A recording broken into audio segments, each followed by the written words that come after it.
A couple of years ago, I was big into Toastmasters. I went to 3 different clubs. And Toastmasters, in case you don't know, is a public speaking club where people just meet every week or every couple of weeks and practice giving speeches to each other. And you can speak however you want to. You can give whatever kind of speech you want to. It's a very fantastic club to practice public speaking. But there was this one club, and we had fallen into a kind of a habit where I was the only one speaking every week. At the end of the meeting, the president would stand up and say, okay, who wants to do what next week? Who wants to speak? And everybody would kind of look at me, and I would say, anybody? Anybody? Nobody? Okay, I guess I'll speak. And that went on for several months. And I started to feel kind of guilty because I was feeling like I was kind of hogging the stage from all the other people. Even though I asked them if they wanted to speak, I felt that by me volunteering every week, I was kind of taking away their opportunity to kind of build the confidence to volunteer to speak in public. And so I decided to do an experiment. I wrote a nested loop speech with the intention of hypnotizing the group to become much more motivated, much more confident, to have a much bigger desire to give a speech. And so if you don't know about the nested loop structure, it's very, very simple. You start off with the first story, and then you break it off about halfway through. Then you start off with a second story, and you break it off about halfway through. Then you start off with a third story, and you break it off about halfway through. Then you tell the fourth story. And in the fourth story, which is nested between all these other stories, nested between all these loops, in this fourth story, you use all your hypnotic technology. You use hypnotic techniques. You use embedded commands. You use linguistic presuppositions. You use anchoring and gesturing. You use a technique called blurred reality. And the way it works is, in this middle story, you have one character talking to another character. And while this one character is talking to the other character, you're saying the same thing to the audience. And it helps if the character that is doing most of the talking is some kind of an authority figure, like a professor or a wizard or some old guy that lives in a cave, or God or Buddha. And the guy listening is the subordinate to this authority figure. This will feel perfectly resonant with the audience when you're telling them what to do, and they'll kind of subconsciously sink into the subordinate position, while the speaker will subconsciously take the authority position. So you can essentially tell the audience what you want them to do. You can tell the audience what you want them to do while using all kinds of hypnotic technology. And so I did that, and I set up the middle story, this fourth story, as a professor talking to a student in his class, and the professor was worried that the student was going to get a B instead of an A, despite being the smartest kid in the class, because the class was heavily dependent on class participation, on speaking out in public. And the professor looked at the kid and said, look, I know you have brilliant ideas in your head. I know you have a lot of brilliant and wonderful experiences. I know you have a lot of interesting anecdotes and metaphors. But nobody's going to know what those are unless you share those with other people, unless you tell other people what's inside your brain. It is your creativity that will make you a fantastic public speaker. And the more you speak in public, the more you begin to feel comfortable speaking in public, something wonderful will happen. Right now, you might have this fear that speaking in public is scary, or you might forget what you're going to say, or people might judge you negatively. But I know, because I know you, the opposite will happen.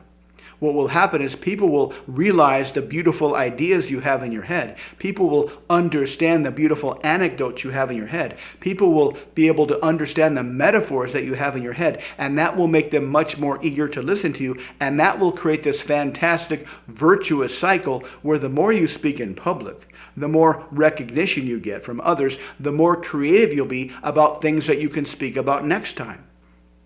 And so I urge you to remember a time where you could feel very confident speaking in public, to remember a time where you could feel very comfortable speaking in public, to remember a time where you could feel very natural speaking in front of strangers. And that will kick off this virtuous cycle, and you will start to become a public speaking powerhouse. And that will earn you the respect, the admiration, and maybe the attraction of everybody else. And then I finished the third story, I finished the second story, I finished the fourth story, or the first story, and everyone said, hey, good speech. And at the end of that particular meeting, the president got up and said, okay, who wants to speak next week? And a lot of people raised their hands, which is what I expected, because that's how nested loop stories work. And there was this one woman that had been coming every week for 6 months, but she was always shy about speaking. But she raised her hand and she said, I'll speak next week. And a lot of other people spoke next week. And this was a fantastic example of how powerful nested loop hypnotic storytellings are. But here's the thing. Here's the part that's kind of hard to accept for a lot of people that start to use these techniques and start to get lots of good results with these techniques. And that is, nobody will remember that you are the one that gave them the hypnotic messages. Because at the end of the class, nobody said, hey, because of your speech, I'm motivated to speak next week. Thanks a lot. Nobody said that, because these middle stories are always forgotten. It's as if you slide the ideas into their brain, they discover them on their own, and they truly believe that they are their own ideas. So you'll never get any recognition, which is something you'll have to accept. But it's a fantastic way to persuade people. It's a fantastic way to seduce people. It's a fantastic way to hypnotize people. But it's kind of like Heisenberg's principle of uncertainty from quantum mechanics. If you're not familiar with Heisenberg's principle of uncertainty, it's the relationship between the position of a particle and the momentum of a particle. The more you know the position, the less you can know about the momentum. The more you know the momentum, the less you can know about the position. This is kind of a similar law of persuasion. The more you involve your ego into the persuasive effort, the less effective it's going to be. But this is the go-to strategy for most people, because it feels really good to give people what you think is fantastic advice, and it feels really good for people to take that advice, try the advice, have success with the advice, and then tell you and tell everybody, hey, he gave me such great advice, isn't he awesome? And that makes you feel fantastic. The problem is that very rarely do people actually take advice.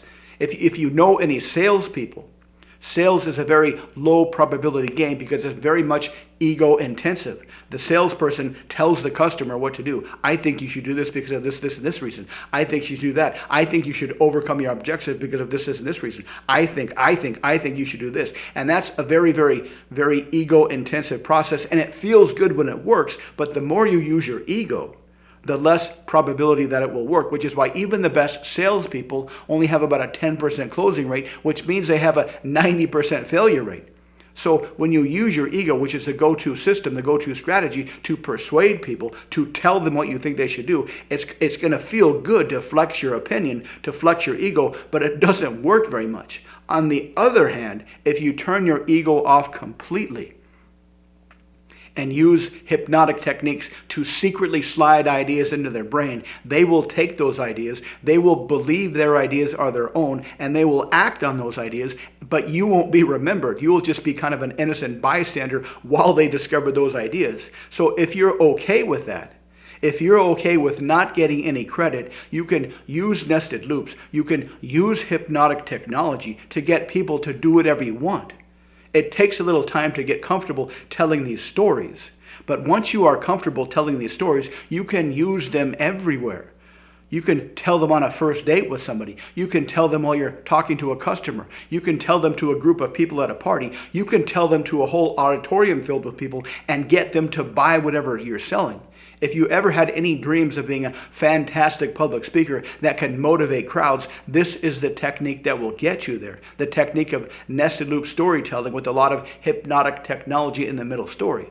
But you have to be okay with turning your ego off. You have to be okay with not getting credit for the wizardry that you've performed in front of people. You have to be okay with being remembered as an innocent bystander who just happened to be there while they made the decision to do what it was you secretly wanted them to do. So think about that. This is probably the biggest cost, the biggest obstacle of being incredibly persuasive, of becoming incredibly seductive, is that you have to be able to turn your ego off and not get credit. But if you're okay with that, if you're okay with getting people to do whatever you want and just being remembered as an innocent bystander while they take your ideas and run with them, you can be incredibly persuasive. If you want to learn these techniques, if you want to learn the hypnotic techniques of nested loop storytelling, check out the links below. Let me know if you have any questions in the comments. Thank you very much for watching. Please like and subscribe, and I'll see you next time.